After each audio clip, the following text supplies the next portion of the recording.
everybody, it's Holly, and I'm here today with my friend Shannon. Hey! Shannon teaches homesteading classes in Richland, Missouri, where I've been going the last couple months. And today she agreed to be on the show, and we're going to be talking about homesteading and like what kind of homesteading skills you should have, what we use, tips, tricks, all that kind of good stuff. Yeah, absolutely. Yeah, exactly. So a lot of people have a lot of different ideas of what homesteading is. So why don't you start off with what you think homesteading is and why we do this?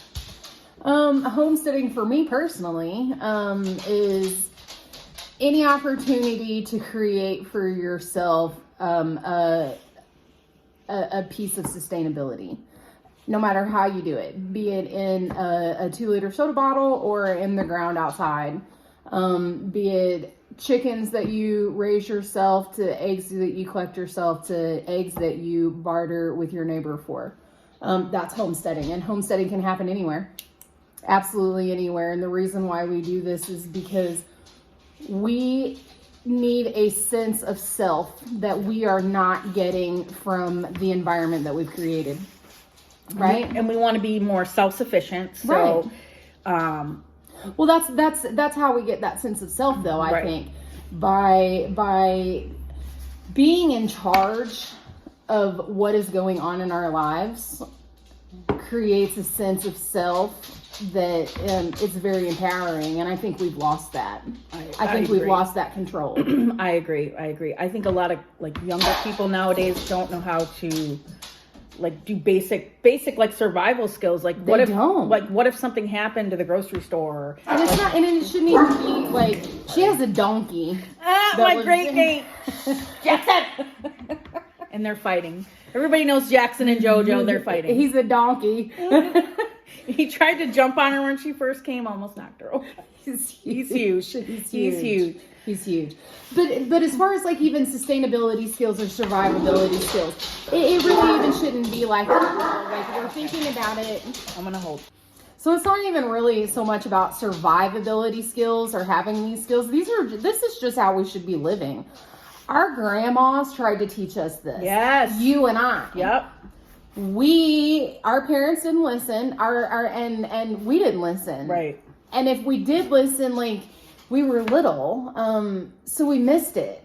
Yeah. So now it's we gotta play catch up on some of this.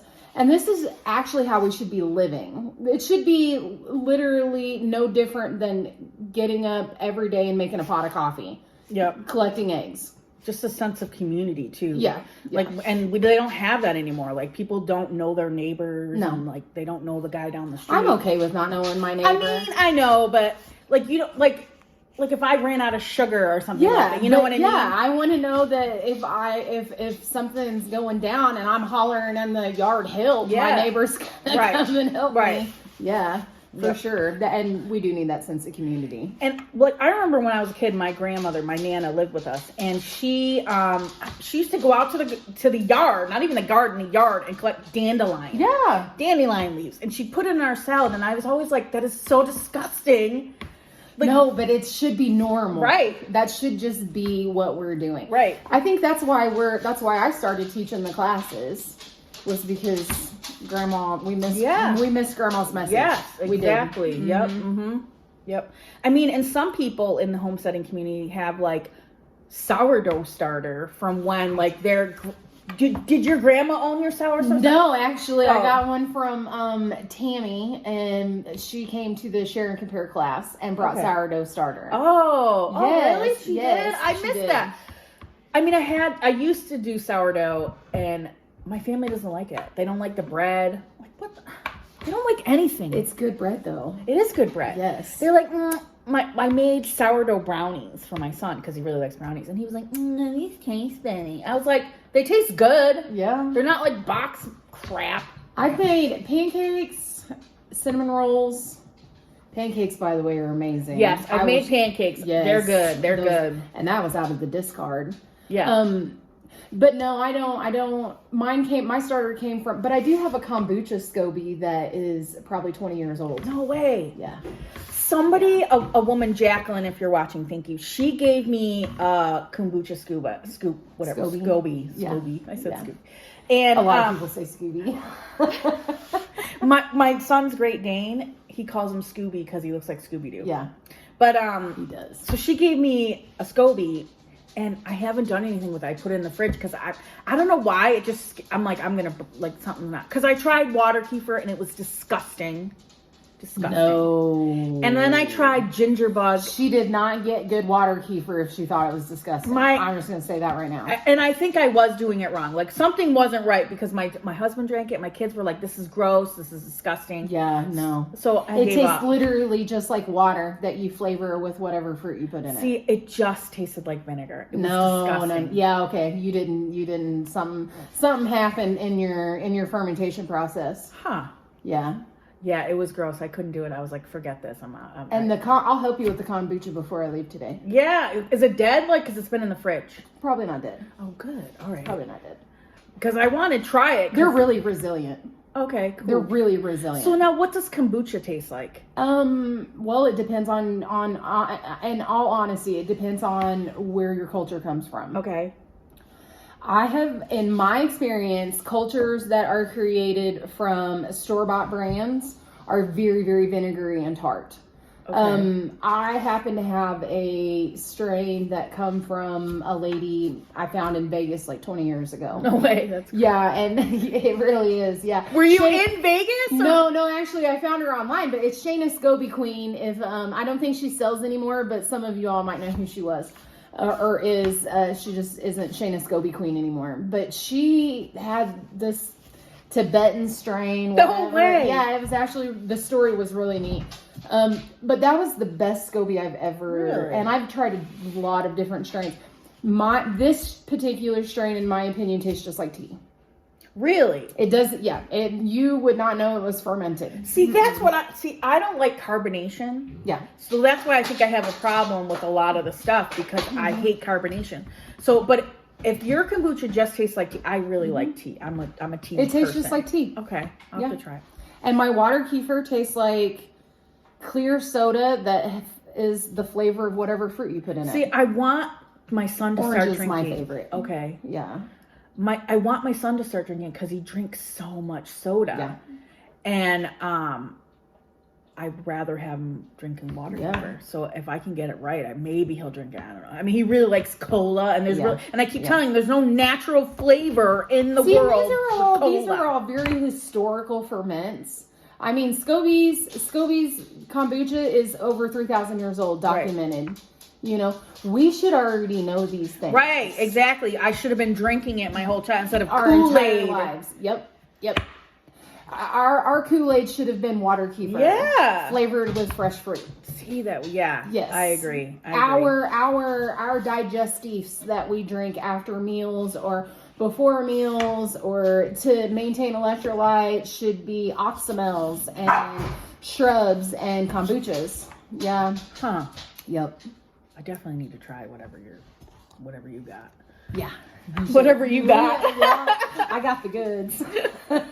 So if somebody's sitting at home and they're like, oh, I really want to homestead. This is what I really want to do. And they just can't right now. Like, say they live in an apartment or something like that. What would you say would be where they should start? Like, okay, for someone who's living in a 1-bedroom apartment who barely has any kind of room, what would you say for them would be a good idea to start where they are right now? Well, consider homesteading to be alternative than just growing. There's more to homesteading than just going out and gardening. There's more to homesteading than just going out and raising chickens or cows or whatever. Crocheting, towels. These are all homestead items that we need. Crocheting, knitting, fermenting, soap making, lotions, serums. Do you make your own soap? I used to. I haven't in a while, but I am going to be doing a soap making class. You are? Because I want to start.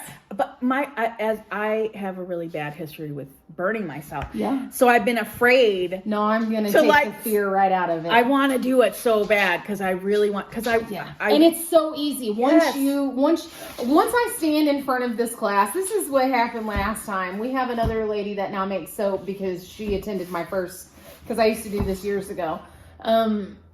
It just, when you see it in front of you, you're like, oh, it's that easy. Like, I feel like people make it sound more dangerous than it is. Like, no, you gotta wear protective eye gear. No, it's not. Gloves up to here. It's not nothing like what you think it is. And when I stand in front of the class and we're doing the soponification process. Really? That's where the fear lies. I did not make that word up. I did not. But once we're doing that, we're in that process of it, and you see what's actually happening, you're going to be like, oh my God. I so want to do it. I should have been doing this for years because it would have saved me thousands. Yes. And I have loofah seeds because I want to grow loofah gourds this year. And I was like, oh my God, I can get rid of sponges. Yeah. And use that and make my own soap. And you can even use them on your cast iron. Yes. So I really want to make my own soap. I want to get rid of like as many chemicals in my house as possible. And plastic. And plastic. As I drink out of my soda. I mean, you can't do it all, right? I feel like do what you can. Like I'm not going to be like. That's the key right there. And I think that's the big thing that slows people up and stops people from thinking that they're actually homesteading, is they're still drinking out of a plastic, or they're using the internet or whatever it is. That's not pipeline homesteading. Right. And that's not true at all. Every single thing that you can do to clean up your life is important, and it is a critical part of homesteading. Yep. Sustainability, survivability, because that's where we're at right now. Yep. So literally everything. If you can switch to glass in one little itty bitty thing in your life, be it your milk, do it. Yeah. I make my own coffee creamer, and I was looking on the internet for something that I can put it in because I didn't want to use a reusable plastic bottle or whatever. So, I mean, I use ball jars for everything now. Like ball jars for everything. I need to put chocolate chips away. They're in the ball jar. I need a cup to drink out of. I use the ball jar. Yeah. Because, I mean, it's glass and it's reusable. Jars are everywhere too, and you can find jars at thrift stores, at yard sales. I mean, and they used to be a dime a dozen. They're not now. Not anymore. They've raised the price, but Well, yeah. I got things I could say about that too. They're funny. So let's see. What's the most valuable lesson you've learned along the way in this whole process? Like, what do you think was like your aha moment? Oh, those are two different questions. Yeah, I guess you're right. Those are absolutely two different questions. So my most valuable lesson as a homesteader? Zero expectations. Yep. Get rid of them. Yep. You're going to fail. All the time. All the time. And I mean, here's a word of advice from my grandmother who has passed away. Eileen Lissack, bless her heart, one of my favorite people. Here's what she said: plant so much that nobody knows it's dying. Yep. And I actually seen that in a meme the other day on Facebook, and somebody else and my grandma she'd be in her 90s right now. So, but it's whatever. It doesn't matter. The message is still out there. Yep. So just keep planting. It's going to die. You're going to mess it up. You're crocheting and you messed up 10 rows down, frog it. Yep. Just start over. Just keep going. Yep. Just keep going. And have zero expectations on your success, and have zero expectations on anybody helping you, because you're probably not going to get that. Yeah. I think the most valuable lesson that I've learned along the way is you can't do everything. No. So, like, if you're just start with one thing, get good at that, go on to the next thing. Because I have a tendency to just try everything and then get mad. Oh, girl, I'm a collector of hobbies. Yeah. I'm a collector of hobbies. Yep. I learn them, and then I move on to the next one. Yep. I buy all the stuff. I buy everything that I need to do that. And then move on to the next one. Okay, I'm good with that. I'm really good with Yep. I tend to do that quite a bit. Yeah, I'm terrible with that. It's so bad. I actually kind of started doing that with the homesteading in the very beginning when I started all of this, because for me, this all happened in 2010. I was in nursing school. I graduated from nursing school, got my nursing license, did all that good stuff. But in nursing school, we had nutrition class, and in nutrition class, I learned how contaminated our food supply was. I think it's a riot that they teach that in nursing school, and but it's not common knowledge to I have never been so frightened and so repulsed. Oh no! And so horrified in my entire life. I actually came home from school.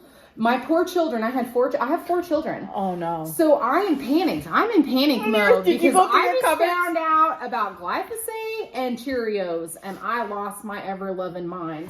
So yes, I did. I came in, grabbed the trash bag, the trash can, and started chunking it. And the kids are like, "Where are you throwing away? What is happening? What is going on?" And everything from the mayonnaise, to the bread, it all went in the garbage. And then I realized that I was a psycho, and I couldn't very well do all of that, or we'd starve to death. So I had to. At that point, it was you're going to have to learn how to do all of that stuff, keep your kids happy, and not poison them to death because you're a science experiment. And another lesson is do your research.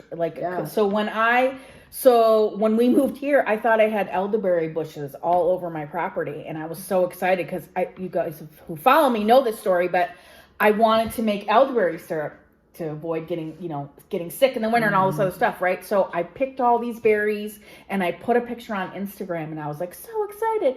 And 10 people were like, "Don't eat that! Don't eat that! That's not elderberries. It was pokeberry, which is poisonous to humans." Yeah. So I was so glad that because I was literally going to feed that to my family. That's terrible. So I threw it out, obviously, and then I did a whole post about, this is what pokeberry looks like. This is what elderberry. Yeah. They're the same color, but that's about it. No, they don't. They don't look nothing at all. No, they don't. Mm-hmm. And I should have known that, but I was so excited that I saw these little blueberries. I was like, oh my God. Yeah, definitely do your research before you consume anything that you find outside. Yeah, for sure. For sure. You got to do your research on everything, though. It's not even just the stuff that we're looking for wild foraging. We should be doing our research on literally everything. Everything, yep. And it's unfortunate that we live in a society like that, We should be able to have faith. We should be able to have faith in things. And I just feel like, you can have faith in what you learn for yourself. Right. Yep, I agree. Yeah. I agree. I feel like if you want to know something, don't take someone else's word for it. No. Mm-mm. And also, don't just take the internet's word for it, because behind every article you read on the internet, there's an agenda. Somebody had a personal opinion when they were writing that, and they're trying to persuade you to go their way. So just keep that in mind.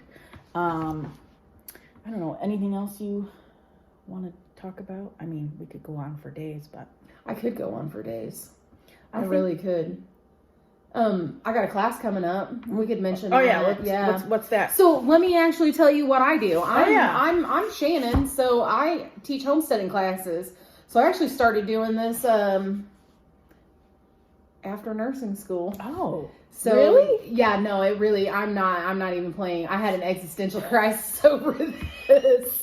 I need to teach people. So I realized, though, when I realized how toxic everything actually was, and it scared me so bad.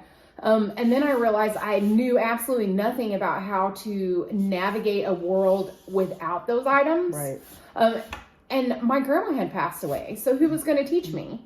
There was literally nobody. No. I actually had even went around my community and had conversated with people like, who's going to teach me how to can? Right. Who's going to teach me, how to preserve food? There was nobody. Nobody knows that. Nobody. So I was like, well, all right. You know what? Somebody has to do it, so may as well be me. I'm as good a person as any. Yep. And I mean, I'm fairly personable, I think. I'm easy to get along with. Pretty so easy. Why not? So I was like, all right, so here's what I'm going to do. I'm not going to collect hobbies. I'm going to collect skills. Okay. So I started collecting skills. And then as I'm learning these skills, I'm looking around and like, nobody knows. Nobody knows. No. Nobody knows what I'm knowing. So like, that's not fair. Their grandma should have been able to teach them, but I don't have my grandma to teach me. Yep. Most of them don't have their grandma to teach them. Yep. So I went to the library and I was like, hey, look, this is what I want to do. And they were like, oh yeah, hey, they're cool. happy to do it too. Yeah. Yep. So they were like, hey, cool, let's do that. Yeah. We got your back. You can use this room back here for free. Oh, they give it to you for free. Right. They do. It's the community room. Yep. So anything community related is free to use that room. Yep. And then I partnered with MOCA, Missouri Ozarks Community Action, which is, it serves, I think, 14 counties in Missouri with community programs. That's like LIHEAP, which is like energy assistance, community gardens in the local communities surrounding us. So I partnered with them, and they were actually buying all my supplies. Really? For my classes. Nice. I know, it really was. And some of the people that signed up through them got like $25 gift cards to come to my classes. Wow, really? I know. It was pretty cool. I mean, not now. This was back not then. now. Yeah. This was back then, but we're working on it. Mm-hmm. I started the seed library because I realized that our seeds were becoming contaminated, because if you look at who owns the seed companies, while they may be in the store with non-GMO labels, and you really technically can't buy GMOs. Okay. Something's fishy there. Okay. Something's fishy there, and I'm just not going to take anybody's word for anything. I'm going to take my word for it. So I started the seed bank at the local library in Richland. Really? I did. Is it still there? It is, but let me tell you, it was very hard pressed. I actually even had been confronted in our local grocery store. Are you serious? By a farmer's wife saying that I was attacking their way of life by doing what I was doing. And by giving away seeds? By giving away seeds and by teaching the classes that I was teaching, Oh because I do it for free. Here's the thing, I do it for free. Right. I don't feel morally okay with the idea of saying, I need you to pay me to teach you how to do something you should already be living.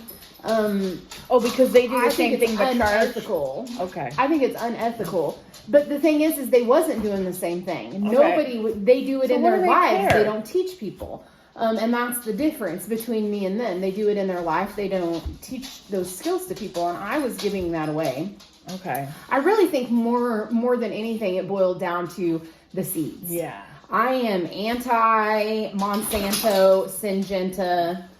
I am anti, very, very, very. And if you look at your average farmer, they are corporate farmers. Right. They are not small, local, like they're local. Like, don't get me wrong, they're local, but they're not me. They're not like me. Right.